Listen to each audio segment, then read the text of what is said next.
So, in this training, we're going to be running through the Smart Carb Playbook. Okay, what we're looking at here is high volume foods, the things that we can increase in our diet without a huge increase in calories, which is in turn going to increase our adherence.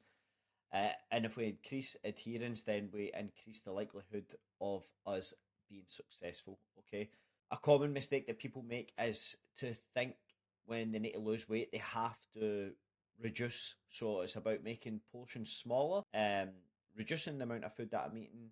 I just have to eat less, kind of thing. That's the common thing that you'd hear, and that is probably just about the worst way you can go about it. If there was a way that we could increase the amount you're actually eating while still reducing calories, would that not make sense that that would be easier? And there is, because remember, the physical size of a meal has absolutely nothing to do with the calories contained within. Remember, foods are measured, the energy measured within food is done on calories. It's not done on size. It's not done on weight. It's purely about the energy that's contained within. So if we can leverage off of higher volume foods, then it increases satiety, and like I said, increases the adherence and makes your dietary adherence a lot easier. Okay, like I said, it's going to control hunger. We're going to leverage off of things like higher fiber intake, which is going to slow gastric emptying. It's going to have the food hanging around in the stomach for longer, or hanging around in the digestive tract for longer, which is going to keep you fuller for longer and keep those hunger signals at bay. Higher fiber intakes is also associated with an improvement in gut health. It's not just about the foods that we eat, it's about the foods that we absorb, and having a positive gut microbiome to promote optimal absorption of the nutrients from the foods that you're eating is a good idea. We're going to be able to eat bigger meals for fewer calories. That's the big lever that we're pulling here. If you're like me, I've always been a high volume eater. I've always enjoyed a big plate of food. So if I'm dieting, I'm still looking for the exact same thing. If I'm dieting and I'm trying to lose weight, I'm thinking, can I increase the physical size of the meal while still reducing calories? If I can, adherence is going to be a lot easier.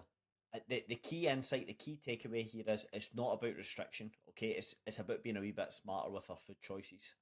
And there's nothing crazy here. There's no magic. There's no secret. Fruits, vegetables, whole starches, legumes, and some smart swaps. That's it in a nutshell. Okay. Veggies are the volume kings. All right. These are what we're going to try and leverage off of the most. Now, how I like to do it, if I'm having something, so for example, if I have a meal that in order to reduce calories, I reduce some combination of carbohydrates and fats. So let's just say I take out some rice from that meal. Say I've made myself a chicken curry. If I take out rice, a cup of rice, can I replace that cup of rice with a cup of vegetables?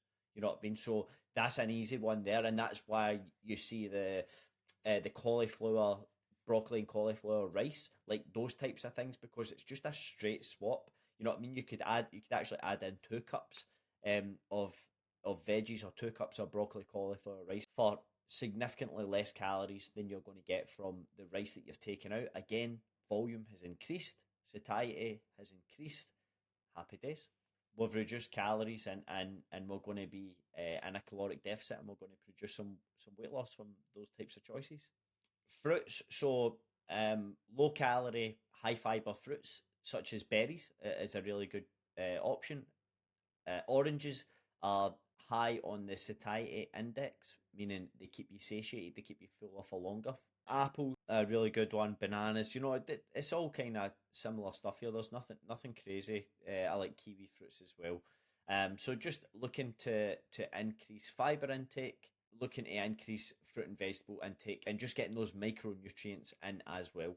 Potatoes, sweet potatoes, even rice, oats, quinoa, all that type of stuff. Like, it's very, very, very simple stuff.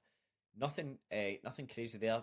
Again, boiled potatoes very high on the satiety index. Again, even making your own homemade chips, if you're cooking your meals in the evening, just making your own potatoes in the air fryer or your own chips in the air fryer or something like that. Like it's a real easy one as well.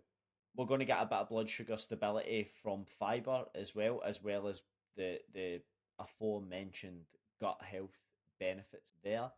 So we're pulling on as many levers as we can, okay, to try and increase dietary adherence to make this easy on us. Doesn't have to be a struggle. It shouldn't be a struggle. If it is, honestly, you're doing it wrong. Now, this list of snacks could be endless, but you can look at the themes here. So, air pop popcorn, high volume for the calories that's contained within it. Apple slices with cinnamon, a wee bit of sweetness as well there. Roasted chickpeas, a high protein alternative to just if you were one of these people who goes for a bag of crisps or a bag of chips, depending if you're watching this in Scotland or in Australia. Greek yogurt with berries, there's loads of things that we throw in here. But the thing that we're leveraging off of here is calories per gram of weight. So we're looking for that low ratio of calories per gram.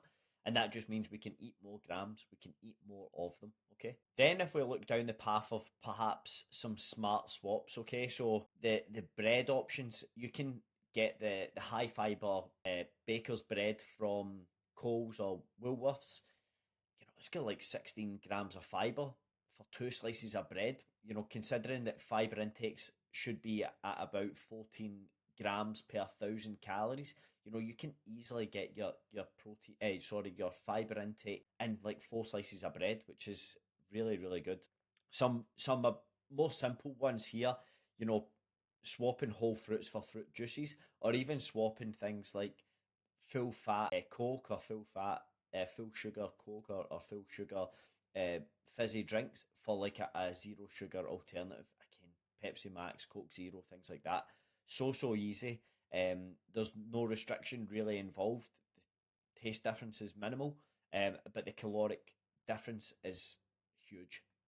Cereal bars or muesli bars, or even like trail mixes, which are not that there's anything inherently wrong with something like a trail mix, but you could have 150 calories in a kind of trail mix, inside the palm of your hand.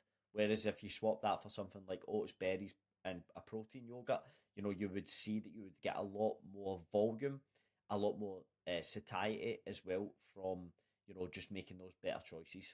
Again, I can't stress this enough. It is not about restriction. None of this. We should never be looking down the path or thinking through the lens of restriction. That is not going to be a recipe for success. We're looking for volume, we're looking for satiety, we're looking for fiber, and we're looking for a low calorie per gram of weight.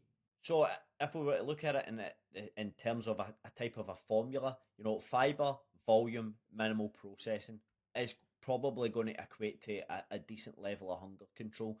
It's like I said, there's nothing crazy here. It's whole fruits and vegetables, and it's just some better choices around those snacky type meals or snacky type foods, for example.